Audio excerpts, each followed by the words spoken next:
Right, now let's get some perspective on this developing issue. Joining us via Zoom from Yola, the Adamawa State capital, is Barrister Gabriel Adikwu, who is a member of the Legal Education Committee of the Nigerian Bar Association and chairman of the Legal Education Committee in Adamawa State. Barrister, good afternoon, and thank you very much for joining us on the program. First of all, from your professional point of view, does this constitute an abuse of procedure that the court did not go ahead with the arraignment today? Well, I'd like to thank you for having me, Mr. Abdullahi Ahmed. It's actually not out of place, though surprising, that the matter was slated for hearing today, and then it was not listed on the court list. Now, this is what happened. When the matter is adjourned, it's adjourned for continuation of the business of that day to another day. It's expected that on the name or mention date, all lawyers involved and litigants concerned would have been in court. So it's incumbent on the court registry to ensure that all matters slated for that day are listed accordingly.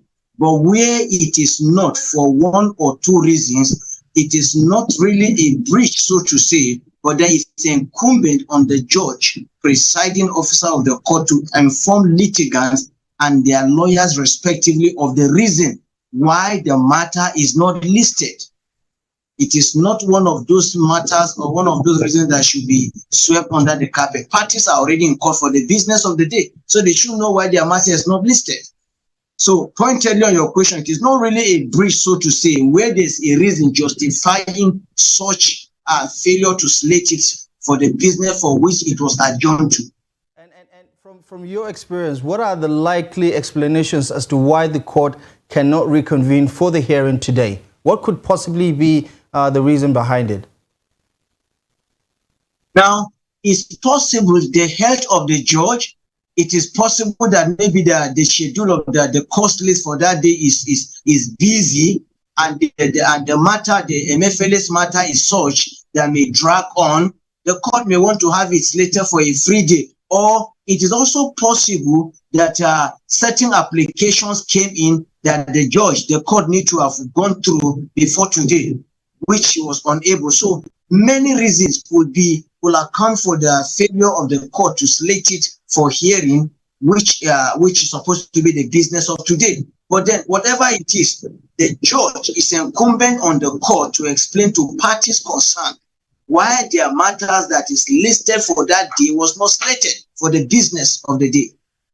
Now, Barrister, given the high-handed nature of the DSS handling of this particular case, from the High Court in Lagos, where we also saw the judge very clearly angry with the way the DSS conducted itself, especially after the court granted the defendant bail, and also having the DSS not necessarily prosecute the case in a manner that would be acceptable to the court, using the words of the judge. Is there a chance that this is indicative of the state perhaps undermining the process itself, so that Mr. Emefiele may not likely get fair hearing?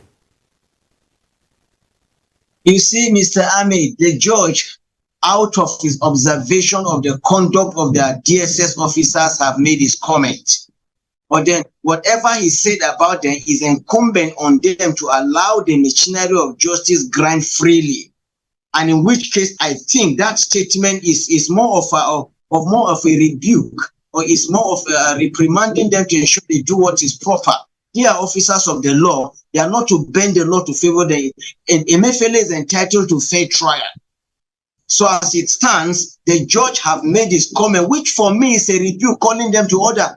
You are not the law to yourself. The law, it is the law that gave birth to DSS. So the law that bettered DSS also have the scope which DSS should operate within. So the word from that judge is reprimanding them to do the needful, to behave in accordance with the law. So I wouldn't want us to bring that into the reason for which Emefiele's case was not slated for trial today. I think whatever is the reason for the failure to have the matter go on today or continue today is incumbent on the trial judge to explain to the litigants and the lawyers involved. Nigerians want to know. this man is entitled to fair trial. Whatever it is, however it is, the trial is fair trial is what is entitled to, and fair trial is what he should get. Right, and finally, there are a lot of Nigerians who are suspicious of this entire process, talking about it being persecution instead of prosecution. But what are your thoughts about the chances that this trial could become secret instead of public?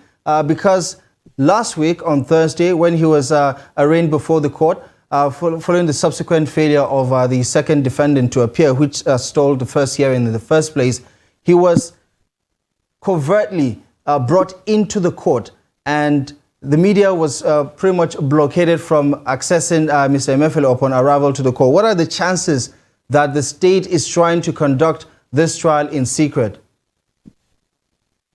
Well, this is not one of those matters that is entitled to be conducted in the secret. No, the court is an open trial.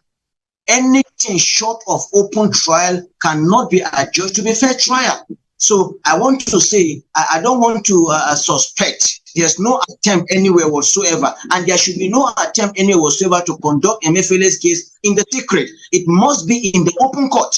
So the attempt of shutting out the media is not correct. It's not correct. We all cannot be in the court, but the media in the court is the eyes of the public.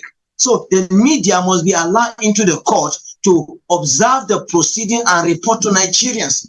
Nigerians are interested in this. Anything short of this cannot be adjudged to be fair trial. Fair trial is trial in the open court. Fair trial is trial accessible by every reasonable Nigerian interested. Fair trial is trial that can be adjudged by the ordinary Nigerians to have been fair. Fair trial is not adjudged by the standard of the intelligent or the rich in the society. No. Fair trial, the standard for adjudging fair trial is that of a reasonable man on the street. And that reasonable man must be granted access. Where he cannot be accessed, the media that is his voice should be allowed into the court. Okay. Barrister Gabriel Adikwu, thank you very much for the professional expert opinion. We really appreciate you very much for sharing your 2 cents with us on this issue. Thank you very much. Thank you, Mr. Abdullahi. Always my pleasure, sir. Thank you. Moving on to some of the day's other news stories now.